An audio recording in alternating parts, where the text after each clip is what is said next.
you fall, watch you lose in control. I'm seeing red, watch you rise, watch you fall. Now I'm about to break, face the pain, no escape. Can you step to this? Face the pain, no escape. Can you step to this? Face the pain. Face the pain, no escape. Can you step to this? What's going on, fight fans? Welcome to another episode of the Fixed Fights podcast with Kurt and Ben. As always, I'm Kurt. I'm here with my main man, Ben. And this week we are doing a special holiday episode because Thanksgiving is tomorrow. So, Ben, how are you, man? Good. Feeling thankful. Pretty good, man. We were just talking about, some light times in MMA right now, like schedule wise, but it's good. I feel like we always enjoy these little breaks to like step back. I know we did like at the beginning of 2020, for example, like with no MMA whatsoever. When the pandemic started, we stepped back. So these little like mini breaks always feel good. Yeah, they're really nice. And you saw even like, these past couple weeks, I mean, UFC 267 and 268 back-to-back were just phenomenal, and then, it kind of tapered off. A lot of people had problems with the card this weekend, which we're going to talk about in a few, but yeah, it's a much-needed break. I think we get 2 full weeks off with, no Bellator, no UFC. Obviously, there's MMA going on, but at least the mainstream big promotions, we got some time off, and that is always wanted and always needed because you do need a bit of a break. They're stretching with like 12 weeks straight of just fight. It gets exhausting, even though me and you love MMA so much, but it does get exhausting. Well, we get burned out because they can't possibly have good, like, not that this week's card was necessarily bad fights, but they can't just have like UFC 267 back to back. So no. It causes this. I mean, we talk about it like constantly. The burnout in MMA fans is, there are so many fights, they can't all matter. And then you get conditioned to think, oh, not all fights matter, so I'm not going to watch all the fights. And then slowly that's kind of how fandom dissipates, I think. But yeah, we need these breaks because when it comes back, then I'm like all hyped again.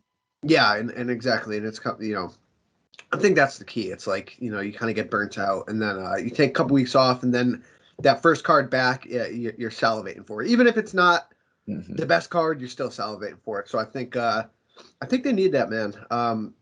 But again, with what 600-700 fighters on the roster, it's kind of tough to have too much time off. But they definitely need it here and there. I should plug our buddy's prelim primer show. If anybody does not check out Daniel Vreeland's prelim primer, if you're looking to like understand the up and comers, like no better place. And that guy by now has got to have just an insane wealth of knowledge of like every fighter in the UFC. Well, dude, and I've said this before, but like, and I'm sure you've had it happen to you as well, but like I've seen some fucking I've gotten to talk about like the debuts and some of the early fights of some excellent fighters. Adrian Yanez on this card was one. I did his debut. I did Cyril Gane's debut. And Cyril Gane's fighting for a title now. So like, there is a lot of gems on the prelims, and yes, Daniel Vreeland, prelim primer, doing big things. Me and you are always guests on that show, and it gives us a reason to study and watch a lot of these up and coming fighters on the prelims. Yeah, for sure. It's funny. I was replaying this event. I got it on the TV behind me on mute right now, and Adrian Yanez is fighting right now. And you were on him, right? I'm pretty sure I remember talking to you, and you were like, "Dude, he's a stud. Like, watch out for him. He's really good." And I did his debut for the prelim primer, yeah, man. And it's he's just taken off, man. Yeah. All right, let's start at the top of this card. Ketlen Vieira defeats Miesha Tate via unanimous decision.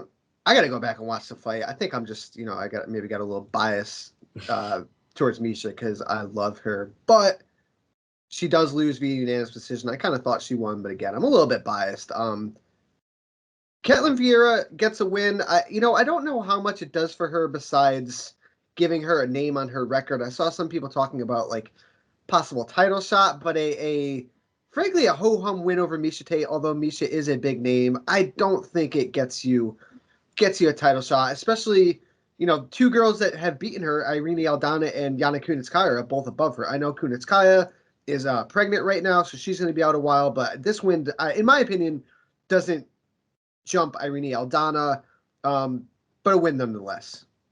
Yeah, and I think you said it right that it was kind of a ho-hum win. She looked totally like physically overpowering compared to Miesha Tate. I know Miesha can wrestle, but even in the wrestling exchanges, I think it was Miesha's like skill and technique that was winning her some of those exchanges. It was clear that Ketlen Vieira hit so much harder. It was clear that anytime Miesha came close, she was kind of like ready to be hit hard. And it's not that necessarily the onus, I think, was on Vieira to like push the pace. And Cormier during the fight correctly called it out. It's like, hey, if Ketlen Vieira got after Miesha Tate a little bit more, she could probably like really hurt her, but she didn't necessarily have to. She knew Miesha was going to come forward. She knew Miesha was going to try to close the distance. And every time she did, she freaking bopped her.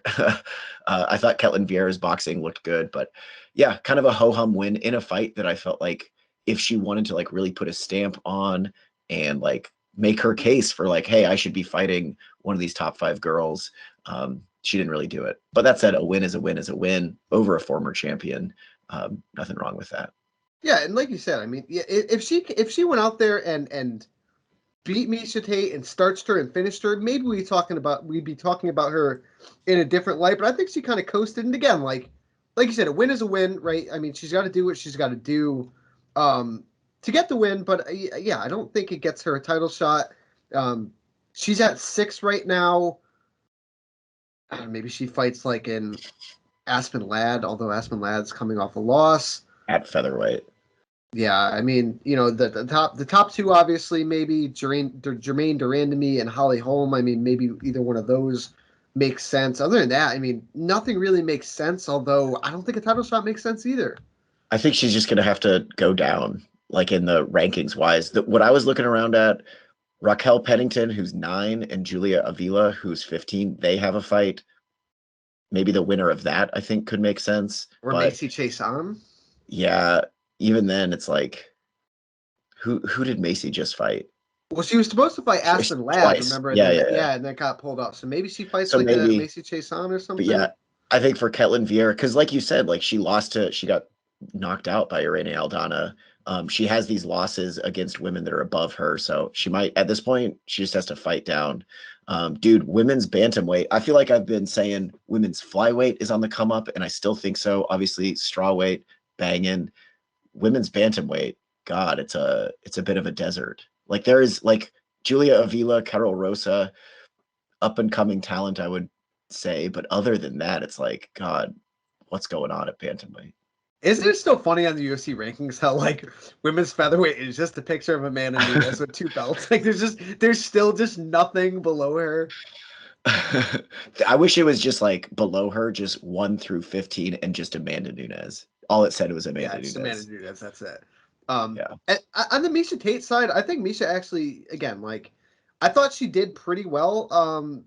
This is a big step up for her, as from her Marion Renault fight. I thought she actually looked a lot more comfortable on the feet than she normally does. She just didn't really have the power to get Vieira off of her. She didn't really have the wrestling to take Vieira down, which was kind of surprising, and she didn't even go to it all that much. I still think Miesha has a place in a division, and Misha's one of those girls, like kind of like Holly Holm, where she's probably at all times like 1 fight away from a title shot. 1 good win away from a title shot, just based on popularity and name value. So yeah, I think she can make a ton of fun fights. You said Raquel Pennington's matched up with Julia Avila. Okay, I was gonna say maybe they do a Raquel Pennington rematch eventually. But yeah. I'm all for Miesha to keep on fighting. Yeah, and I think she wants to. It's just like I think we kind of saw her ceiling here against like a real physical, athletic fighter. She's still gonna have problems. It's still like a credit to Miesha Tate.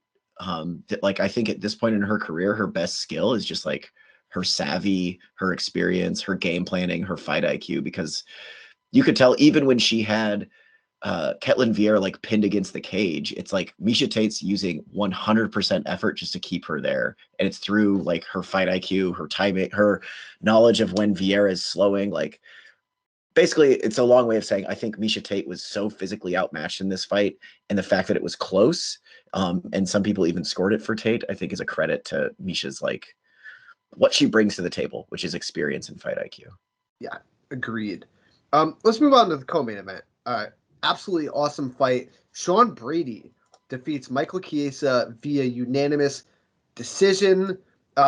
Really fun fight. Honestly, dude, I was surprised at how easily Sean Brady was able to control Michael Chiesa in the grappling exchanges. You know, he got to his back a bunch of times.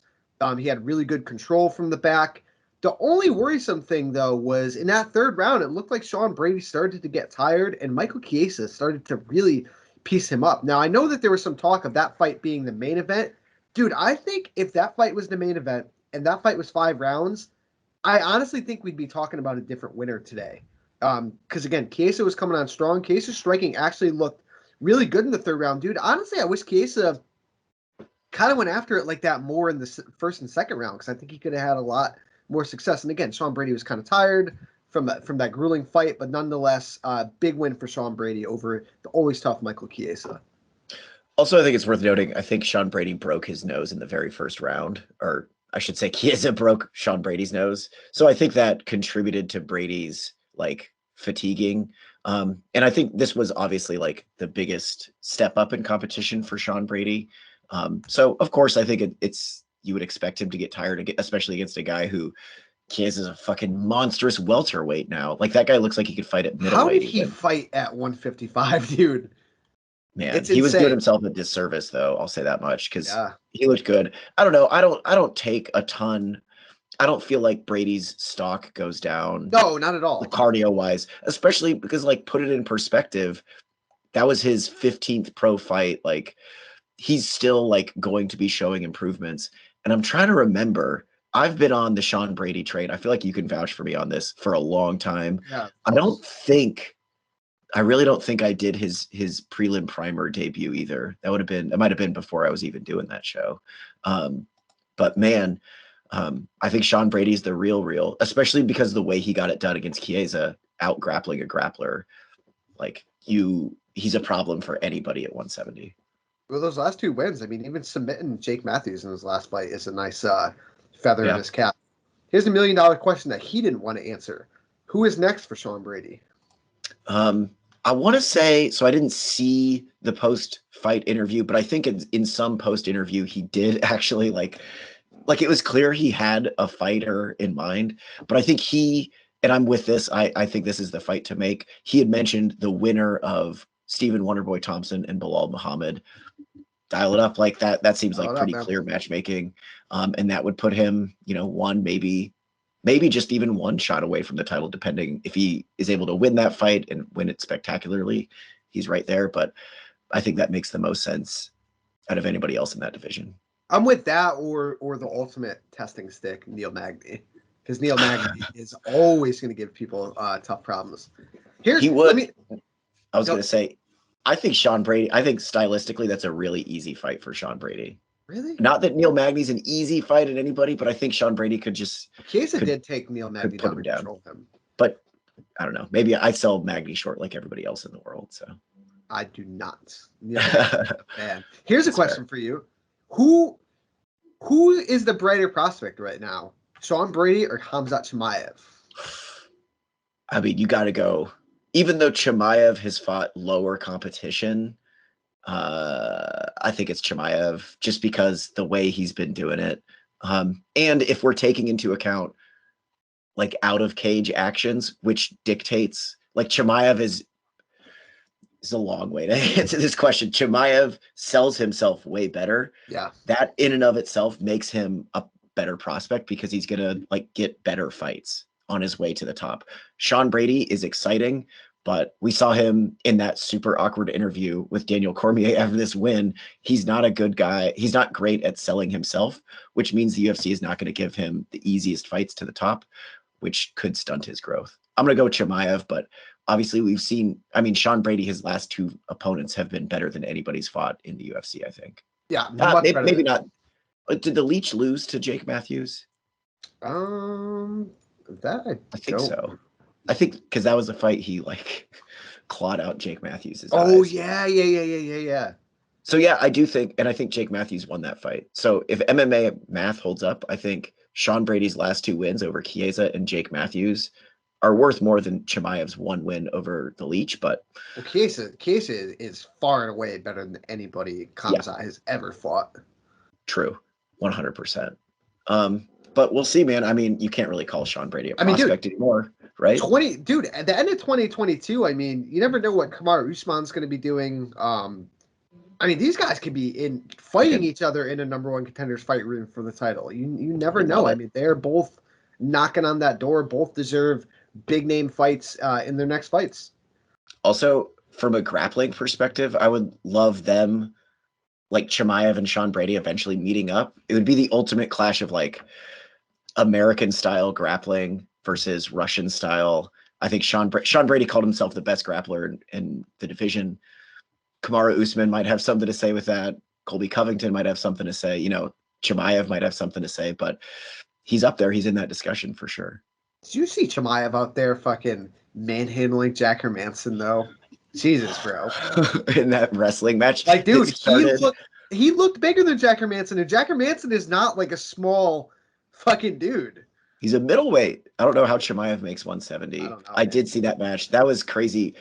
Somebody should, if anybody listening or watching doesn't know, like the videos out there, go look up the freestyle wrestling match between Khamzat Chimaev and Jack Hermanson. It's like in a cage, right? Yeah. There's smoke or fog, and they start, and there's like still people in the cage. They just like shake hands and start wrestling. Well, that's just Chimaev, bro. It's like he's ready to fucking go. He's on it, man.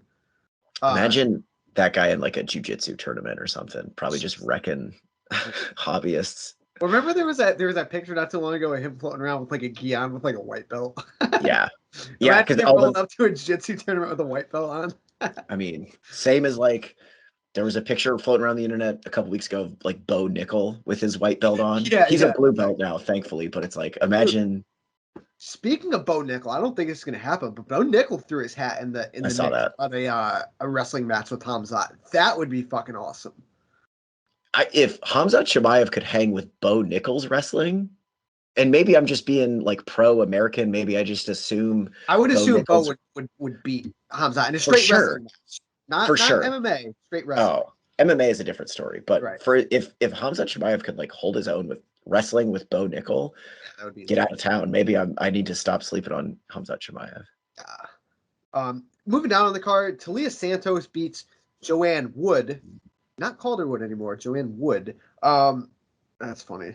Talia Santos has arrived. I mean, again, we talked about it. Strawweight is on the come up, but I think you got to get Talia Santos in there with Valentina Shevchenko relatively soon. I don't think Valentina has anyone on the horizon. I mean, if you look at the rankings, she beat Andrade, she beat Chukagian, she beat Lauren Murphy, she beat Jennifer Maia, and look who's at number 5, Talia Santos. She is 19-1 now. I think it's got to be her time, man. She looks fucking awesome. Yeah, I think she fights Shevchenko because Shevchenko beat 1 through 4 in the rankings below her, and then Santos is 5. If you don't want to do Santos, if Shevchenko says I need a break, I want to rest, and they don't want to put Santos in there, maybe Santos against Andrea Lee, I think, is a fight that could happen, and then for sure the winner of that gets a title shot. But yeah, I mean, now's the time for her. She's 4 fights in a row, and I think who did she lose to in her? She lost to Maria Borella Santos. And that was, if I recall, Romero Borella, my bad. A really disagreeable decision. Yeah. I think she could have won that fight if I remember correctly. So yeah, I think Santos is in there. Maybe the best athlete other than Jessica Andrade that Valentina Shevchenko has faced in a while. Yeah, I mean, it's Valentina needs somebody, so yeah, why not? Moving down, Ronnie Yaha's still doing it. Crazy. I mean, dude, he made his debut in like 1980. No, I'm kidding. But he made his debut in 2002, dude. He was fighting in the WEC in like 2007. I mean, this guy has been at it forever, and he's like one of those guys like Damian Maia, where he's a specialist, and he's still out there getting wins by jiu-jitsu. He shoots bad takedowns, not afraid to pull guard, but he'll pull guard, he'll sweep you, he'll get to your back, and it is impossible to shake that dude off. Props to Yanni Yaha. Yeah. Well, and dude, Kyung Ho Kang was like getting taken down by leg kicks in every single round. It's like, dude, had you had no idea how this guy wanted to fight you? You're just gonna like throw soft leg kicks and get taken down 3 times. Yeah. Agreed. Adrian Yanez, we talked about him a little bit before. Wins via split decision. One of those judges gave Davey Grant a 30-27 decision. I have no idea how Yanez clearly won that fight. He had Grant busted up. I mean, thank God he actually won the fight. And they didn't completely screw him. But dude, Adrian Yanez is here. I don't know how there is not a number next to his name, but dude, take your pick. He needs to fight a top 15 dude next. No question. And again, take your pick. Any of these guys up here would be fucking awesome, dude. Listen, man, they're both coming off wins. How about fucking Adrian Yanez versus Marlon Vera? Ooh, I'm into that. If you want to give it, I mean, that would be a big step up, but I think he's ready for it. Huge step up, but dude, he is ready for it 100%. I know. I think was he talking or somebody was talking about. I think they called each other out. Sean O'Malley has a fight lined up, and I think if win or lose, Sean O'Malley could fight. Who is Sean O'Malley is fighting? I think Julian Paiva. Okay, that's a risky fight for him. But if Sean O'Malley wins that fight or loses that fight, I would like to see him fight Adrian Yanez as well. But yeah, I mean, Marlon Vera coming off a win. Yeah, dude. If Adrian Yanez feels like now is the time, because I mean, if he's able to get past Vera, then the sky's the limit at bantamweight. Sky's the limit, dude. Pedro Munoz would be a fucking amazing. That honestly would actually be an insane fight. Yeah. Give me either of those. Give me Sean O'Malley. Give me somebody because Adrian Yanez deserves it, and that dude is coming. Yeah. Anyone else on these prelims that you want to give a shout out to? I mean, we basically talked about all the fights. I know Cody Durden rightfully got skewered by the internet for saying some racist shit after his fight. Did not make a lot of fans. I don't know if, typically the UFC, Dana White is pretty much like, oh, you could say whatever you want. So I don't think the UFC is going to punish him or anything. I don't think they're going to like cancel his contract or anything like that. No. I do think though, sometimes in situations like this, where you have a prelim fighter that basically doesn't, no disrespect to Cody Durden and what he brings to the table, but doesn't put asses in the seats, doesn't sell tickets on his own. Even though the UFC won't like cancel him, they will give him hard fights because they're probably like, okay, like this guy kind of gives us trouble. Let's at least make him go away quietly without appearing, the UFC, the last thing in the world they want to do is appear woke. So they would never actually punish somebody for saying racist stuff. But like now everybody wants to fucking fight him. I saw Tim Elliott was out there saying, I beat woman beaters and racists. I'll take him. I'd be okay with that. However, Cody Durden's pretty fucking good, I think. Good. So it's Muhammad Mokaev called him out too. He's the new signee. That dude is a fucking monster. I could get down with that because did you watch any of that guy's appearance on Ariel Helwani's show? I watched bits and pieces. Yeah, he is super well spoken, seems super mature, and like it's a stud too. Yeah, throw him in there against a guy that everybody now wants to see lose. I think that's a great way to kick off his UFC career. Absolutely. All right, we put this card to bed. Pat Sabatini, I'll shoot him out. Him out. Dude is a stud. What is it? 11 fights, 10 decisions. But not every card could be UFC 268. And Pat Sabatini, it's a shame because he's now 3-0 in the UFC. A stud from that like Daniel Gracie team, but in my head, I will never he's always associated with the guy who had his like arm completely ripped out in a CFFC fight. Do you remember that? That's James Gonzalez. He like stood up out of like a mirror lock or something, and his arm just completely like. That's all I can think of. I know he's now beaten 3 guys in the UFC. Still, sorry, Pat Sabatini. I'm still just picturing your fucking mangled arm. Agreed. All right, let's move on. Kind of got some bits and pieces from here because again, we have a couple weeks off from big UFC and Bellator action, but let's talk on the Bellator side. We didn't get to talk about it last week, but Cris Cyborg went out there and did what she does. She smoked what was her name? Sinead Kavanaugh, right? Yeah. Not Sinead O'Connor. Again, we said it last time. It could have been Sinead O'Connor, Sinead Kavanaugh, Sinead whoever. She was going to smoke them. I cannot, like, for the life of me. And again, I think it's a lot of, like, people are, again, Cyborg's been around forever. Newer fans probably only remember Cyborg from getting knocked out by Amanda Nunes. But, like, I hear all this talk about, like, and again, I know it's really hard to get around the Amanda Nunes knockout because she did get knocked out, but like to discredit Cris Cyborg in the women's pound for pound and the women's GOAT rankings is absurd. I mean, this lady is literally, Ben, if you put the definition of MMA violence in the dictionary, you could literally have a picture of Cris Cyborg. She is all action. She is all violence. She is all skill. And dude, I always say it, man. She's one of those fighters where you have to appreciate while she's here because she's not going to be here forever. But, dude, she is fucking awesome. She is one of my favorite fighters in the sport's history. She goes out there and gets another big win. And I think she's positioned herself really well to get that Kayla Harrison fight. Kayla Harrison is now a free agent. Kayla Harrison was there. They both kind of made mentions of fighting each other. I know that the UFC option is going to be there for Kayla Harrison, but I think at this point, I don't think Kayla Harrison is going to go back to the PFL unless the PFL can maybe wrangle in a couple of other fighters. I know they got Julia Budd, but dude, I think I strike while the iron's hot, man. Get Kayla Harrison in there with Cris Cyborg right now. Yeah, dude, I'm with you. A couple things. I feel like the way we talk about Cyborg should be kind of similar to, it's going to sound crazy, the way we talk about Fedor. We've been talking about Fedor Emelianenko recently a lot. And a part of what makes him so legendary, so spectacular is that even though he's like for sure aged and physically declined, his style has not really changed. He's always violent, always exciting, always going for the finish. And yeah, say what you will about some of Cyborg's recent opponents. Bellator's given her the best they can. But with you, like, she is the epitome of violence. She is somebody who fights like Vanderlei Silva and has been able to keep that up her entire career. Like has just pure violence. And again, like another relatively quick, overpowering stoppage. You saw it here in this fight.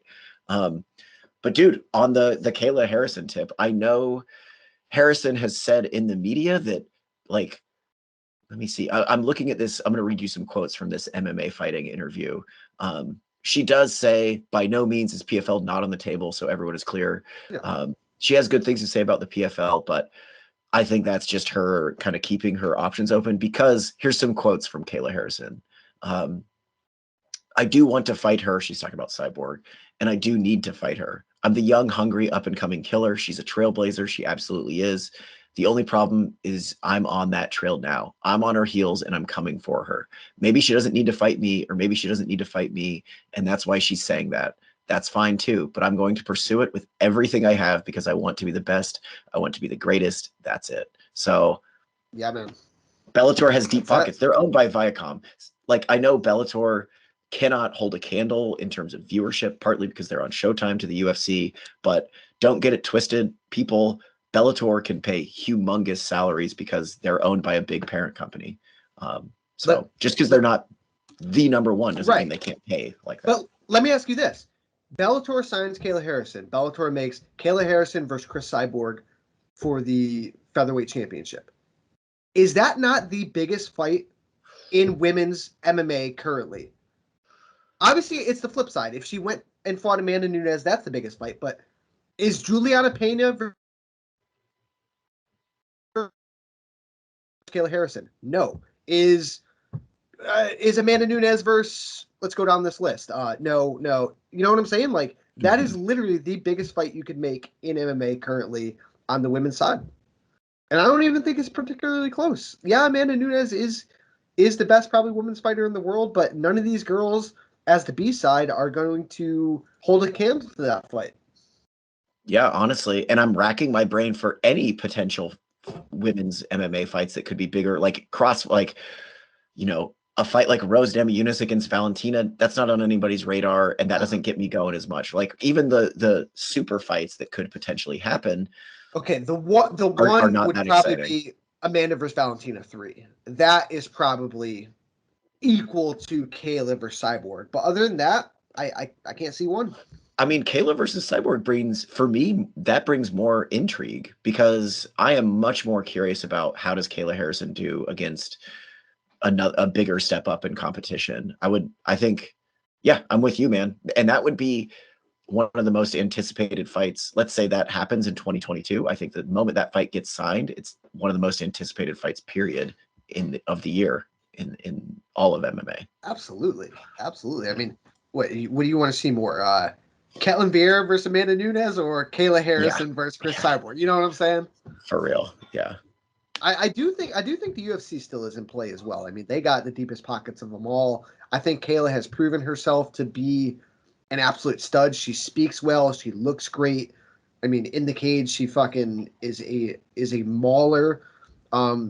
Big things on the horizon for Kayla Harrison. I'm excited for it. Yeah, and people seem to forget, even though she's been fighting at 155 in the PFL, I feel like I need to say this every time, she made 145 really easy. She did. in that one-off Invicta fight. So don't think that weight is going to be an issue at all here. I think 145, she can beat Cyborg, she can beat Nunes there pretty easy. What do you think? What do you think the odds would be for a Cris Cyborg Kayla Harrison fight right now? Man, that's a great question. I would favor Cyborg maybe to the tune of like minus 200, something like that. Oh, really? It might. Who knows? I thought Cyborg would maybe be like minus like 150-ish, minus 170. That's pretty close to what I said. Let me see. Sometimes they have prospective odds. I don't think. Kayla Harrison versus Cyborg. Oh, wow. Holy shit. I'm on Best Fight Odds. I don't know what book this is on, but right now they have Cyborg as minus 200. Okay. Kayla Harrison is plus 170. They're spot on. But dude, that's a fucking shot in the dark. Like I would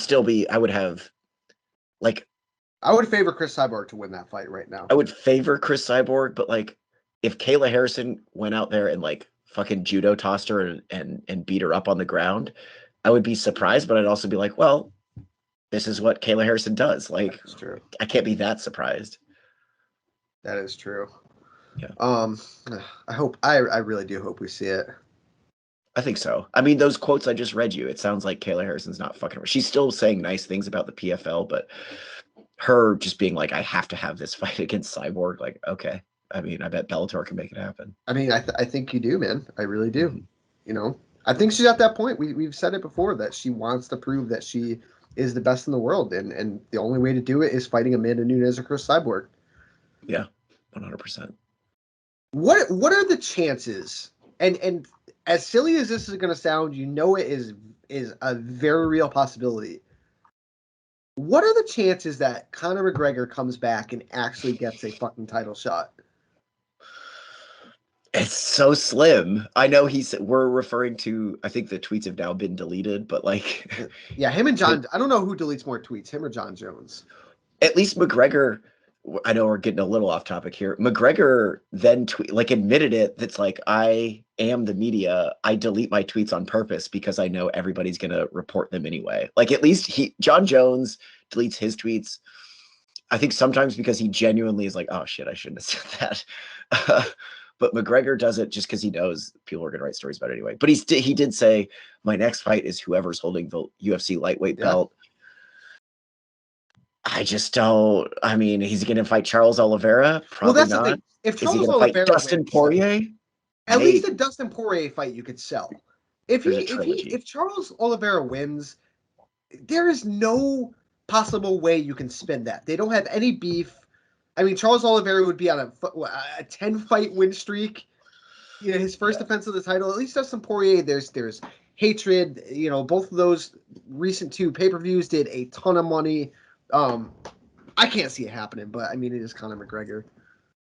Yeah, I think he's just saying shit at this point. He's lost so much of his cachet of like us hanging on his words that saying stuff doesn't really mean much anymore from him. I feel like he's lost it all. Last one for the odds and ends, then we'll get to our last little topic. What would be your interest level in a Ultimate Fighter season with Colby Covington and Jorge Masvidal? Pretty, maybe double of what my current interest is, which is pretty low in the Ultimate Fighter. I did watch one season of the reboot, they didn't change much of this I watched one episode, excuse me, of this last season. The thing is, I really, really, really, really struggle to watch and listen to Colby Covington interviews. So as entertaining as that might be, and that I think that's a really smart plan for them, I don't know if I could sit through Colby Covington talking unless he kind of changes it. I know when Chael Sonnen was on that show, he like kind of dropped a lot of his gimmick. He still kept some of his gimmick, but he still dropped a lot of his gimmick, and that endeared him, I think, to a lot of people. I would be more interested than a normal season, but is it going to get me to watch every episode? Probably not. Probably not. I think that is the way they have to go, right? I mean, you brought the Ultimate Fighter back. Masvidal still has some sort of popularity. Colby had a really good showing for himself in the Kamaru Usman fight. I think that's what they're going to do. I think it makes a ton of sense. I'd be really into it because I honestly did like this past season of the Ultimate Fighter.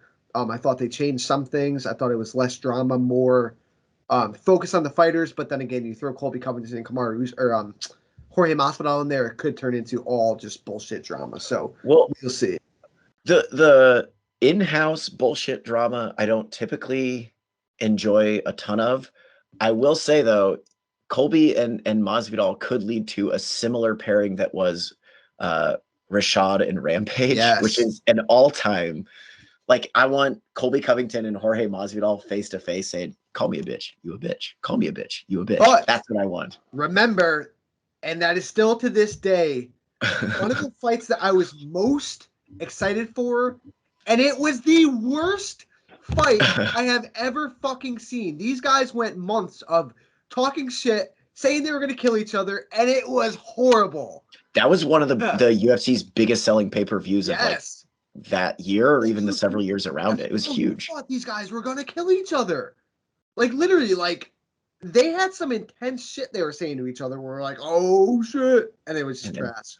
It was just Rashad hitting a beautiful double leg 2 of the 3 rounds, I'm pretty sure. Yeah. Hey, Rampage coming back to boxing. In the third. Yeah. Oh, yeah, he's fighting Shannon Briggs. Good for him. Jesus Christ, man. Fucking all right, man. Let's end the show with this. It is Thanksgiving week.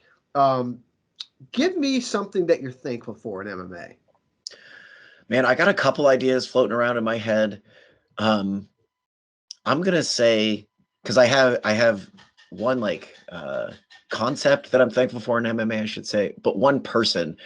This guy, I think, does not get enough credit, even though he's the heavyweight champion of the world. Francis Ngannou. Here's why I'm thankful for him. One, years before, I know Stipe Miocic and even Daniel Cormier to a degree, part of their appeal as the heavyweight champion was that they were relatable, right? Cormier feels like your middle school wrestling coach. Stipe feels like your fucking neighbor with a leaf blower. That does not appeal to me. What I look for in a heavyweight champion is somebody who is scary, somebody who is like special, somebody who feels like this is the only fucking guy in the world that could do this. He is unequivocally the baddest dude on the planet. I think Francis Ngannou brings that to the table.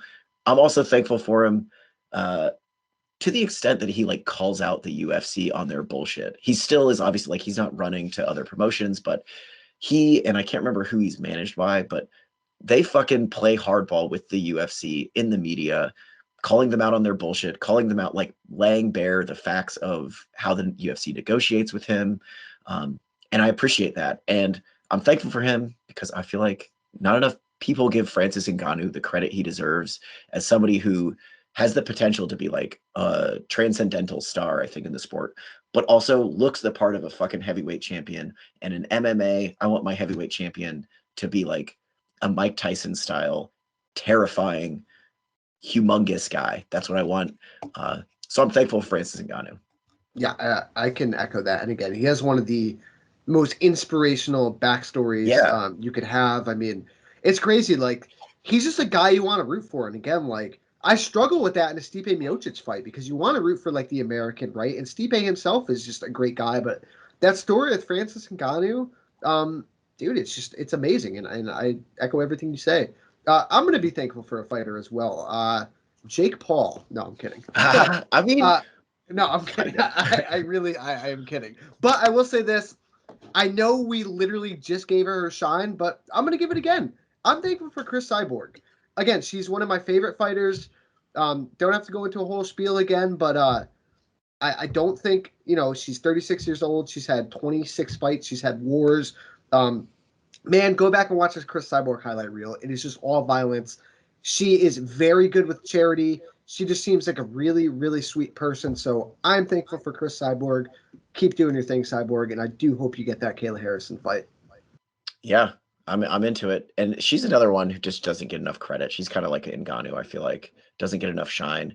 I have been lucky enough to see her fight in Bellator. And she does, I know I made the comparison to Fedor earlier. She does kind of get that everybody is like excited just to like kind of be in her presence, knowing kind of what she's accomplished in the sport is a big deal. You have any more you're thankful for? Well, dude, here's my only other thing, because it's kind of relates to Cris Cyborg. I was gonna say like competing organizations to the UFC, but now that I'm gonna change it. I'm thankful for tournaments in MMA, because without tournaments, I don't think I would care at all about the PFL, which has brought me a ton of, like, if the PFL was just doing regular old like matchmaking, it's highly unlikely I am like following it to the level that I do and getting the level of entertainment out of it that I do. And then on the flip side, we also have Bellator doing these tournaments that I think is like really, again, they don't hold any like weight compared to the viewership that the UFC has or the power that the UFC has. But if you're a hardcore MMA fan, the tournaments I think are really like drawing you in. That's what the sport's predicated on too. Exactly. Like, and we got the tournament brought us fucking AJ McKee. Yes. Like a guy like who reached the peak through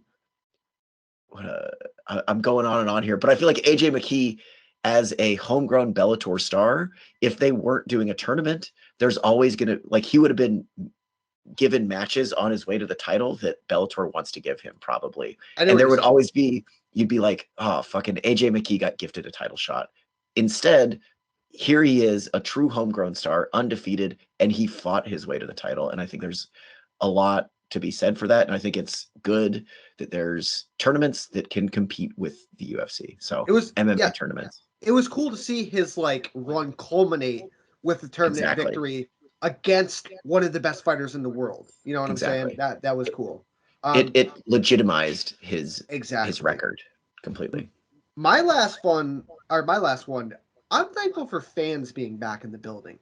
And again, like I just experienced it at UFC 268, but like the Apex was cool, and we went through the COVID era with no fights for a while and then no fans for a while, but just being in that environment and hearing the fans back. And again, the fans aren't always like, the fans suck sometimes, right? Like with the booing and the wooing and some of the shit they do. But when you get some of the reactions from the fans like that Justin Gaethje Michael Chandler fight, just being in that atmosphere was like, it was unreal. It's something that like I feel like I'm going to be able to tell it sounds cliche, but like tell my kids someday, like, boom, like I was at this fight, I was in there, like I could feel it, I can experience it. So I'm thankful for the fans being back. I really do think they add, right? We talked about this before, like fans add moments to fights, right? Just like commentators can, you know what I'm saying? Just like the fighters do. I think they add a certain element to the fights, whether it be good or bad, most of the time good. So yeah, I'm thankful for fans being back, able to enjoy the fights live.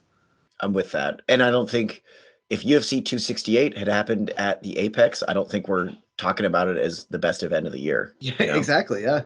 I think it was, not only did it improve the like viewing experience from home, like I wasn't there like you, but I also think it improves performances to a degree. I think at some level, like having fights in the Apex, you're going to get some improvements because fighters can hear their coaches, they're more in tune. But I also think we saw like way more kind of impassioned performances at MSG with a full crowd behind them. Absolutely, man. All right, man. You got anything else? I think that's it for me. Oh, hey, how was Colorado? Beautiful. It was my first time. Right? I can't wait to go back. Dude, we like, because they had closed certain parts of the road in Rocky Mountain National Park, but you could like walk through and bring your dogs and everything. How awesome was that park, man? Completely deserted parts of the park. Yeah, it's incredible. It's unreal. It's such a cool place. And man, I've been living just like a drive away the whole time. I definitely plan to go back. Yeah, hell yeah. Well, I'm glad you enjoyed it. Enjoy your Thanksgiving, man. Thanks. Everyone listening, enjoy the holidays. Eat a lot of turkey or whatever you eat. Please hit us with a follow and a subscribe wherever you listen to the podcast. YouTube, Spotify, SoundCloud, and iTunes. We'll talk to you all soon. Face the pain.